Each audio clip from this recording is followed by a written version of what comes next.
Welcome back to Adventures with Edna. I'm Chris. And today we're going to talk about the tale of Edna's 2 transmissions.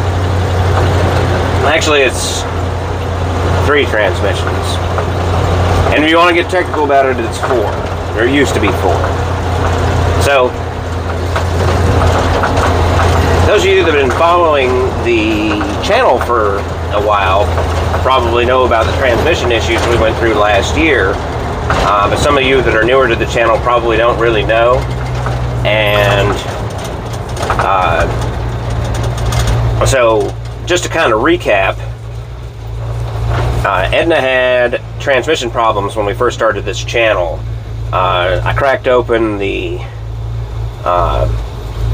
top of the transmission to take a look at the gears and everything, and the gears were just completely worn out. The synchronizers were gone. It made a lot of noise. It would not stay in second for anything other than to accelerate. Once you let off, it would pop out of gear. Even if you tried to hold it in gear, it would pretty much just throw itself out. It had a lot of issues. Like I said, it was noisy and kind of sounded like it could go out at any moment. So I was trying to debate on whether to find another transmission or try to rebuild that one. But I kind of figured, since the gears are like the most expensive part, that the best thing to do was to get another transmission. So I put out a feeler on some of the F1 Facebook pages, and luckily a guy in Kentucky had one for sale, and so I made a trip out to Kentucky. There's a video for that. If you want to watch that video, I'll put the link right up here. And there was a whole series of stuff that happened after that. So,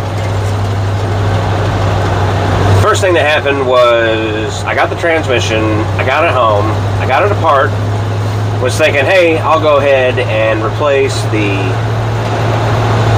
seals in it so it doesn't leak or anything, and then I just decided to do the synchronizers and then bearings, and then the next thing I knew, I basically did a full rebuild. Pretty scary if you've never done it before.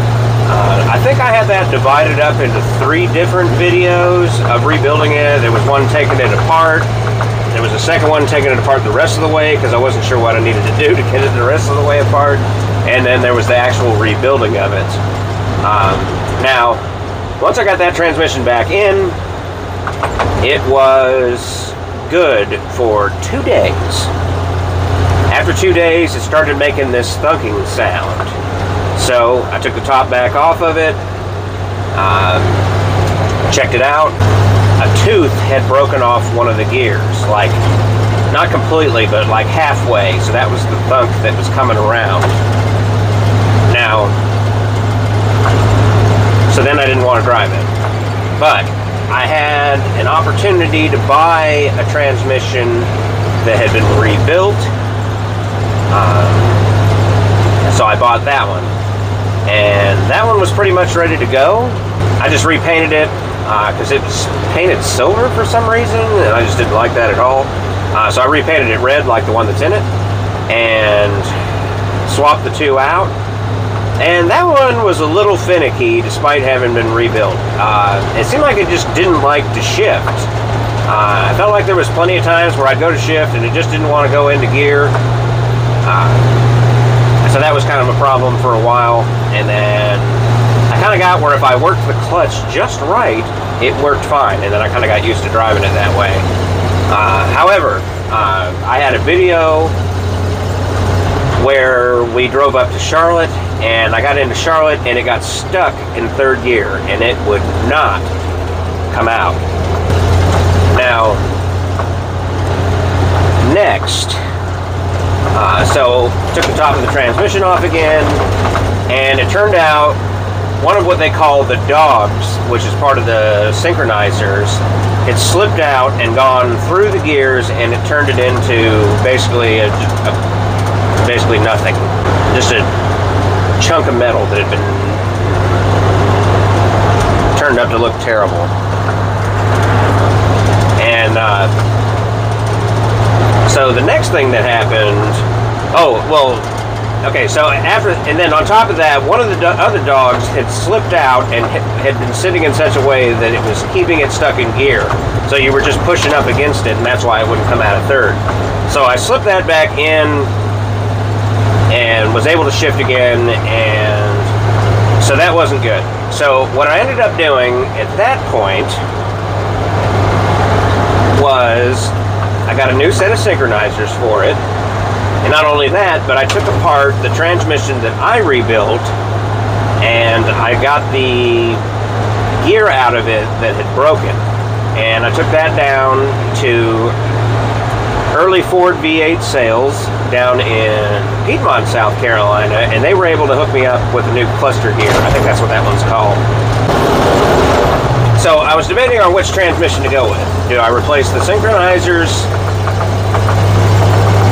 in the rebuilt transmission, or do I put the gear into the transmission that I rebuilt? And just to backtrack a little bit, the transmission that was originally in the truck, I gave as a core to be rebuilt one day. So I don't have that one anymore.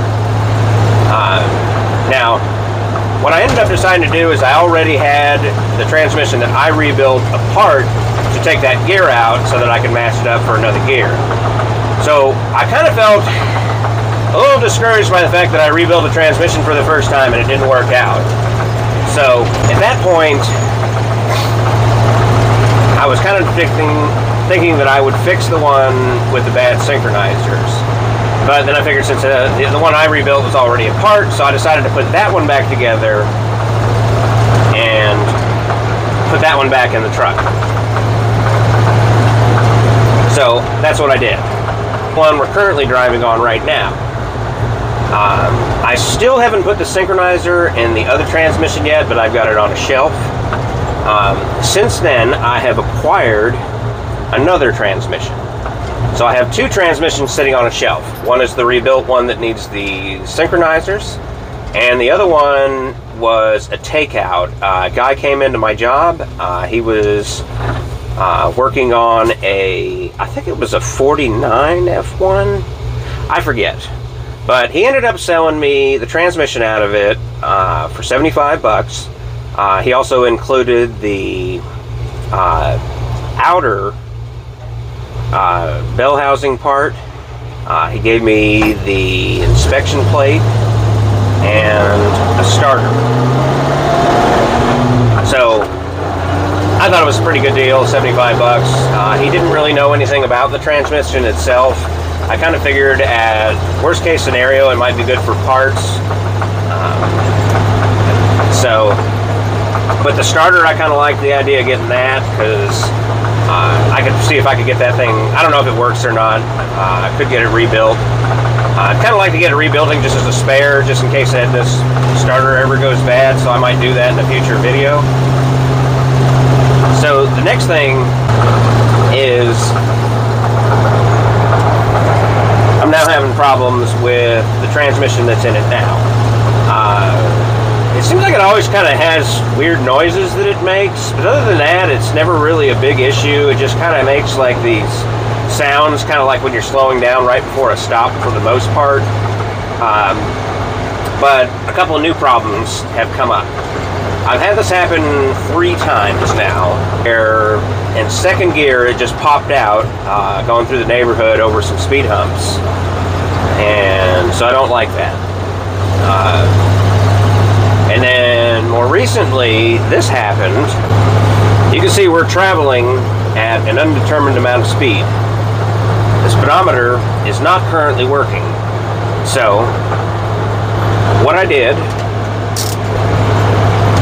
was, first I disconnected the cable, and the cable's not spinning. So my first thing was, well, maybe the cable broke.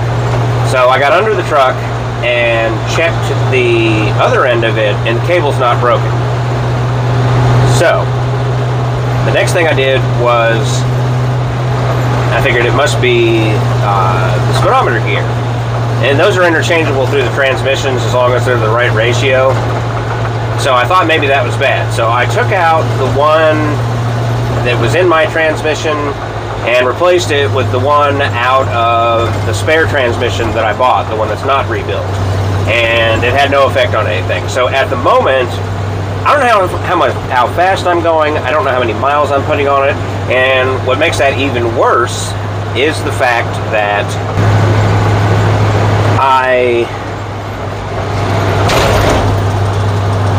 use the odometer to tell how much gas I have, because the gas gauge has never worked in Edna the entire time I've owned her. So I've always just filled up every time it hits 100 miles, which is a little over half a tank of gas, and Edna holds 20 gallons.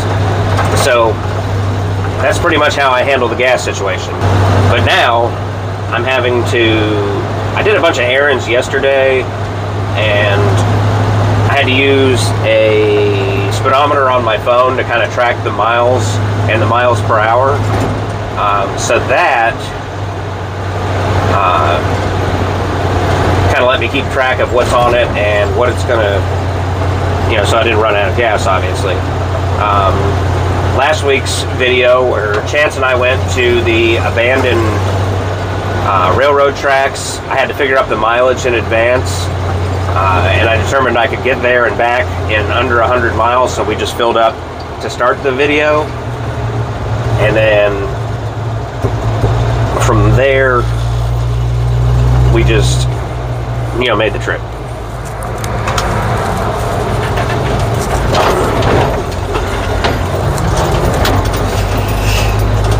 Now, so it's something internal in the transmission, but the popping out of gear, the weird noises, is bothering me, and I figured I have transmissions that I could try.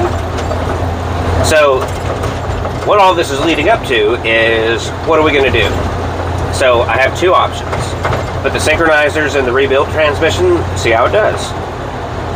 Also, I kind of want to take a look at I call it the ugly transmission because it's not cleaned up and it is caked in grease. But the other week, I spun it through the gears. It actually shifts really well just sitting on a bench. And it seems to turn fine through all the gears. The guy I bought it from didn't know much about it. He said that he had bought the truck and it had been sitting for a number of years. It had a flathead V8 in it, which I would have liked to have tried to buy at the same time, just for parts or anything. But he said that it had the heads and the intake off of it, and it had been exposed to the elements for years, and he said it was so bad it wasn't rebuildable. So he was doing a Chevy engine and transmission swap on his. So that's how I ended up with the transmission. So what we're going to do next is we're going to pull that transmission off of the shelf and take a look at it and see if it is worth just putting that one in as is and seeing how it does, or if we should go ahead and put the synchronizers back in the other one. So let's get started on that. Alright, so these are Edna's transmissions. This is the one that was rebuilt that has the bad synchronizer in it, and this one is the one we don't know anything about, but that's about to change. Alright, so this is it. Now, this is the piece that I thought might be bad on the other one. The gear. So this is the one that came out of the other one. It's got a little wear on it, so the only thing I can think of is that maybe the actual worm gear down here must have worn out if we're still not getting anything. So that's a problem. So we're just gonna put that back on for now.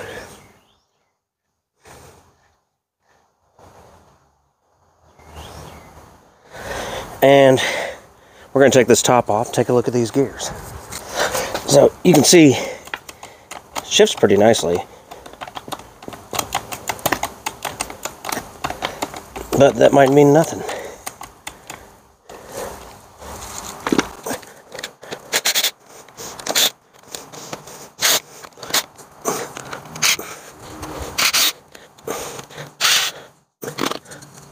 Moment of truth.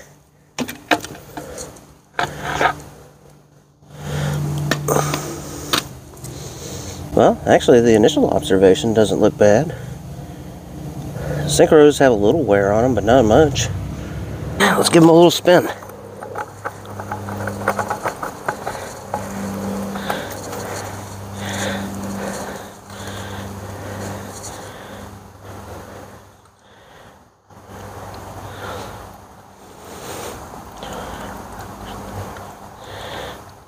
I don't see any teeths that look bad. A little rust in here. That's just some dirt.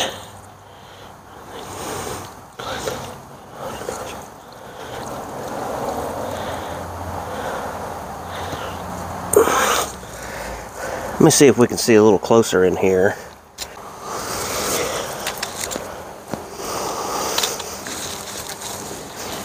See if we can take a look at some of the lower gears.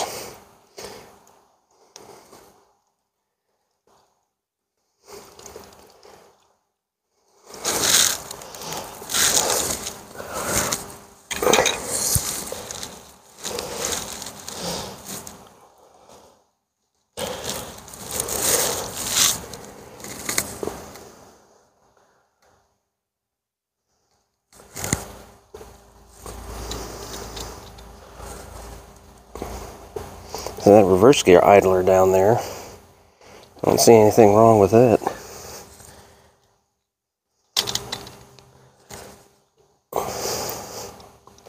You can see everything looks pretty smooth in there. I think we could just clean it out and try running it. See what happens.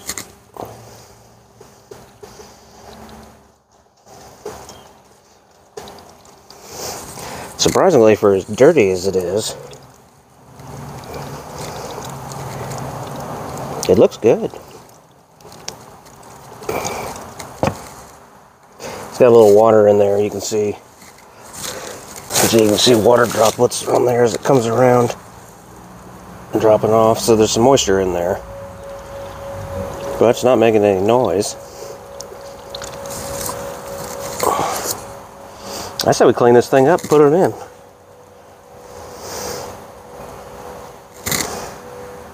Alright, so that's as far as we're going to go in this week's video. I think we've got a plan now. I've got some errands and stuff I got to run today, helping out a friend with a deck. So maybe this week we'll get on cleaning this up. I have a friend who owns T3 Detailing, and he told me he's got a heated pressure washer, so we might try cleaning this thing up that way. So anyway, I hope you guys enjoyed this video. Thanks for watching Adventures with Edna, and we'll see you in the next one.